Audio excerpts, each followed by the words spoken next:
chers internet yu kenn bëggul TV dal leen jàmm ci li gën a fës ci yëglekaay yi ñu commencé kook Le Témoin yéenekaay mi del soit ci fête d'indépendance du Sénégal bi nga xamante ne di ren ji lay tombeek juróom-benn fukki at ak ñaar yéenekaay bi def taxaw seetlu suñu indépendance bi depuis 1960 ba 2022 est-ce que c'est dëgg-dëgg Sénégal gi am na liberté en tout cas yéenekaay bi mu ngi xamle ne seetlu gi wér daal moo di même bu fekkee ne tubaab yi jiite wuñu suñu réew mi fi mu toll nii ñooy contrôler Sénégal booy xool France mi nga xamante ni moo ñu colonisé woon mooy suñu premier partenaire ci lépp loo xamante ni dañ koy doxal ci biir réew mi teewul yéenekaay mu ngi xamal ne 4 avril bii Sénégal dana ko féetee li mel nag nekk lu Sénégal yi namoon 24 heures yéenekaay ubbi xët bu yaatu jagleel ko D-Média bi nga xamante ni jamono ji moom tëj nañ ko yéenekaay bi déjà ci lan moo tax ñu tëj seen TV ak Zik FM ne en tout cas dara waralu ko lu dul artu yi nga xamante ni Sénéra yàgg na ko artu D-Média ci Ahmed Aïdara mii mu arrêté ay revue de presse am waaye Bougane Gueye Dany musul tontu moo tax ni gi démb ci la waa Sénéra coupé signalu seen TV ak Zik FM yéenekaay bi dañu xamal ne fi mu toll nii nag coow léegi ne kur Bougane Gueye Dany ci biir yéenekaay bi di xamle ni gis nga dàq Ahmed Aïdara ci man mii la gënoon a jekk ndax bokkuñu camp politique waaye teewul dama koy bàyyi mu def liggéeyam kon nag du Macky Sall ci boppam moo koy aaye mu def liggéeyam bay coupé signalu seen TV ak Zik FM en tout cas moom Bougane Gueye Dany ci lancement bi mu doon def ni ki démb jokkoo tiiñal Macky Sall mu ngi xamal jeunesse bu Pikine bii ne bu yeboon nag ngeen mobilisé wu dugg ci biir politique gi jàkkaarloog Macky Sall fexe ba am représentation bu yaatu ca biir assemblée nationale ndax fi mu toll nii réew mi moom xeex doo nga fi sës lay fa yéenekaay ubbi xët bu yaatu na suñu réew mi de bu nu moytuwul guuta dina fi juddu ndax fi mu toll nii mbiru racisme dafee bari lool yéenekaay bi dañu xamal ne fan yi ñu génn mënuñoo toog une semaine boo xamante ni dégguñu kàddu yoo xamante ni dana gaañ ab xeet wala mu gaañ ab ëtt diine te ñi koy def ñu ci bëri ay autorité lañu yéenekaay bi def taxaw seetlu ci kàddu Chérif Ibrahima Aïdara mi nga xamante ni mu ngi bëgg lëmbee réew mi kàddu yu ñaaw te ñagas yi mu jël teg ko ci kaw olof yii tax na procureur woolu woon ko te sax nag booy taxaw seetlu ci xaste yi nga xamante ni mu ngi am ci waaso yi depuis 2017 ñoo ngi koy seetlu ci benn militant wu APR boo xamante ni yi moo yëkkati woon ay kàddu yu ñagas ci olof yii yéenekaay bi ne ñëpp a ngi fàttaliku kàddu Penda Ba moom Penda Ba sax dañ ko mujjee woon a arrêté waaye dañ ko mujjee bàyyiwaat yéenekaay bi ne bu yemoon foofu kay mu neex ndax coow loolu riiroon na fi lool ba indi fi ay problème ba ñu ngi fàttaliku professeur Amidou Dia nekkoon fi ministre conseil bu Macky Sall yëkkati woon fi ay kàddoo moom tam di soutenir wolof yii ci kàddu yi nga xamante ne nii Penda Ba yëkkati woon na ko tamu ñagasoon lool waaye yeneen i xeet ñoom tam dañoo mujjoon a gis seen bopp ci kàddu yii ba noonu la dem si yàlla ministre Bamba Ndiaye moom tam yëkkati kàddoom ba ci Cheikh Tidiane Dièye kenn ku ci nekk dugg ci coow lii réew mi yëngatu woon lool tey jii nag coow loolu moo dikkaat jaaree ci Chérif Ibrahima Aïdara mi doon yàq lu mel ni xeme olof yi en tout cas yéene kaay mu ngi xam ne gis nga bu nu moytuwul wax yi sew yi dana yëngal suñu réew mi La Tribune yéene kaay moom dafa ubbi xët bu yaatu jagleel ko coow D-Média gi nga xamante ni fi mu toll nii Sénéra mujjee naa coupé signalu Sen TV ak Zik FM yéene kaay bi ne fi mu toll nii waa Sénéra Ahmed Aïdara ci boppam la ñu teg bët bëgg nañu ci ne mu gën a gaawee mu daal di arrêté ay revue de presse am yéene kaay bi dañu xamal ne fi mu toll nii Sen TV ak Zik FM danañ toog lu tolloog 3 jours duñu émettre ñoom waa D-Média di xam le ci biir yéene kaay bi ne gis nga décision bii amul benn fondement bu légal acharnement dëgg la nguurug Sénégal gi teg waa D-Média et pourtant bu doon wàllu féete rek RTS Le Soleil ak waa APS ñoom ñoo gën a fare nguur gi te amuñu benn sanction yéene kaay bi desuwaat ci taxawaayu Babacar Diagne njiitug Sénéra bi sanctionné D-Média coupé signalam ba fi mu toll nii kenn mënutul déglu rajo bi nii seetaan télé bi ne en tout cas dafa cuuna de yëfi cuuna dëgg la def moom Babacar Diagne say baari sugg di xam le ci biir yéene kaay bi ne gis nga décision bii bu ñu waxee dëgg rek te yàlla tax teguwul ci xel l'exclusif yéene kaay ubbi ci xel bi yaat ne seen TV kay du ñoom dong lañu coupé seen signal même Leeral TV ñoom tam fi mu toll nii ñoom ci guddi gu bët setegul yéene kaay bi desuwaat ci sanction bi nga xamante ni teg nañ ko Leeral TV amende leen du tolloog 10 millions de francs CFA Dame Dieye di njiitug Leeral TV di xam le ci biir yéene kaay bi ne sanction bi dara waralu ko lu dul déglu gi ñu déglu woon rek Adji Sarr ci coowuk Ousmane Sonko bii lii moo tax ñu amande ñu lu tolloog 10 millions de francs CFA yéene kaay bi di xam ne gis nga jamono jooju nga xam ne Adji Sarr mu ngay dem ci Leeral TV télévision yu bëri dañ koo daw fii ci Sénégal lépp rek ngir bañ ay xaste ak sóoraale tam sanction yi nga xamante ni waa Sénéra mën nañ leen koo teg à tout moment yéene kaay bi dañoo xamante ne fi mu toll nii Sen TV moom tam mu ngay dund lu metti ndax Sénéra coupé na seen signal kenn mënatu la suivre Sen TV wala ngay déglu rajo bi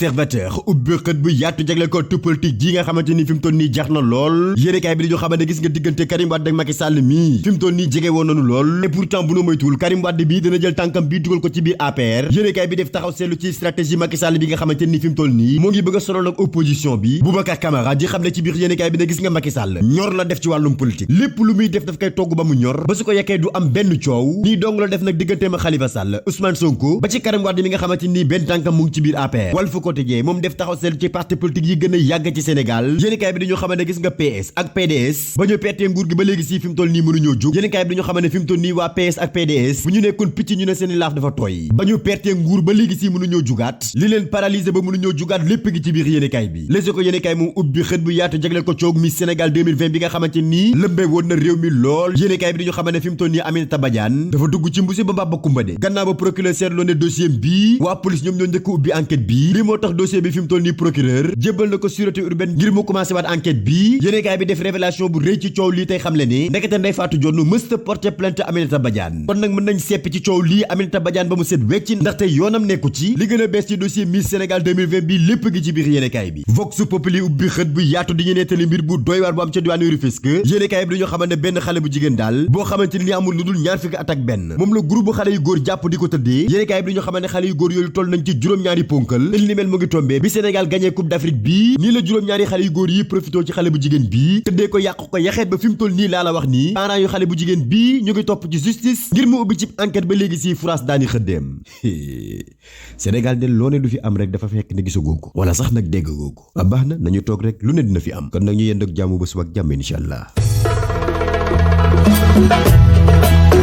yéen ñi doon jooy fan ngeen di jëlee ay produits yi kenn bëggul bu Cheikh Seydi Mouhamadul Moustapha Sy léegi nag seeni rongoñ mën na fer jot ci produit yu kenn bëggul bu Cheikh Seydi Mouhamadul Moustapha Sy yomb na lool ndaxte adresse am mu ngi ci poste Thiaroye arrêt tableau Tivaouane neex a jot lool képp ku bëgg a am ci produit yi nga xamante ne nii moom la leen kenn bëggul bu Cheikh Seydi Mouhamadul Moustapha Sy jagleel gaawal gaaw woote au 77 502 15 63 wala 76 378 17 ak kenn bëggul bu Cheikh Seydi Mouhamadul Moustapha Sy seen jaaxle jeex na ci fàttali nag consultation yi kenn bëggul bu Cheikh Seydi Mouhamadul Moustapha Sy moo ngi koy def talaata àllarba alxamis ak dibeer gaaw gi nag te mooy dimanche mooy bésu sàkk pexe su dee yow mi nga xamante ne nii da nga am cas d'urgence bu mënutoo toog di xaar gaawal gaaw woote au 77 030 48 40 kon nag mbokk yi kenn bëggul bu Cheikh Seydi Mouhamadul Moustapha Sy yombalal na leen yoon wi ngeen di jaar ngir mën a jot ci produit am yii numéro yaa ngu képp ku ci wootee da nga jot ci ndaw yi kenn bëggul bu Cheikh Seydi Mouhamadul Moustapha yi ñu daal lay tegtal ba nga mën a accès ci bërëb bii jot ci produit yi faj sa tawat